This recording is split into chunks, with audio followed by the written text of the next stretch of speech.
And now turning to Europe, where tensions between Russia and Ukraine are once again heating up. In the latest, Russia's Vladimir Putin said his country could hold peace talks with Ukraine in the future. However, Putin ruled out speaking directly with Ukrainian President Volodymyr Zelensky, calling him, quote, illegitimate. Speaking in an interview, Putin said Ukraine would have to find a legal way to hold peace talks with Russia. Putin added this is because Kyiv has not held any elections since Russia started the war almost 3 years ago. It is possible to hold talks with anybody, but because of his illegitimacy, he is not in a position to sign anything. If he wants to take part in the talks, I will allocate people who will hold the talks. But essentially, if they want to proceed, there is a legal way to do it. Let the chairman of the Rada, Ukraine's parliament, handle it in accordance with the Constitution. If there is a desire, we can resolve any legal issues. However, so far, we simply do not see such a desire.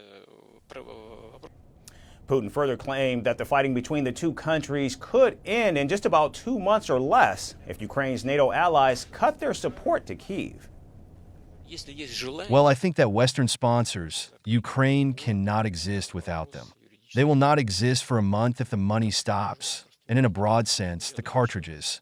That's it, everything will end in a month and a half or two.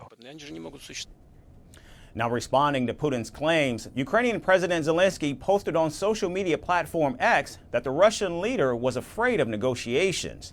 President Zelensky also accused Putin of prolonging the war despite having a chance to achieve real peace. Today, Putin once again confirmed that he is afraid of negotiations, afraid of strong leaders, and does everything possible to prolong the war. Every move he makes and all his cynical tricks are aimed at making the war endless.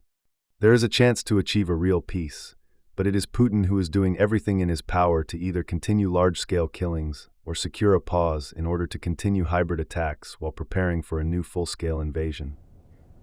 Meanwhile, Kyiv has warned against its exclusion from any peace talks between Russia and the United States. In fact, President Zelensky says Putin is trying to manipulate President Donald Trump, who repeatedly promised to end the conflict once he assumed office on January 20th. Moreover, Putin's dismissal of talks with President Zelensky come after Ukraine launched over 100 drones in an overnight attack on Russian military assets and oil infrastructure. But as the conflict intensifies and nears its 3-year mark, the window for peace seems to be shrinking, with neither side willing to even sit at the negotiating table. We're calling the show Vantage. We hope you like what we put together for you. Touted as the minimum defense from that video. India's neighbors were the first to send the special edition of Vantage live from the White House throughout this week. Yes, Hindu Mandir we're on our way to Tel Aviv. Pretty measure, but it's also the perfect way to drive. I don't think that Prime Minister of Bhutan, Sherin Tagwe. Welcome to 60% of the world's office. Prime Minister Modi did the iron. We were actually How are you doing? How do you like? It's been 1 year since that meeting. Iron bars separate you from the outside. Out the vote efforts. Trump had, it says, and at $4.3 trillion. 300 billion by 2030. That's what we need to tackle climate change.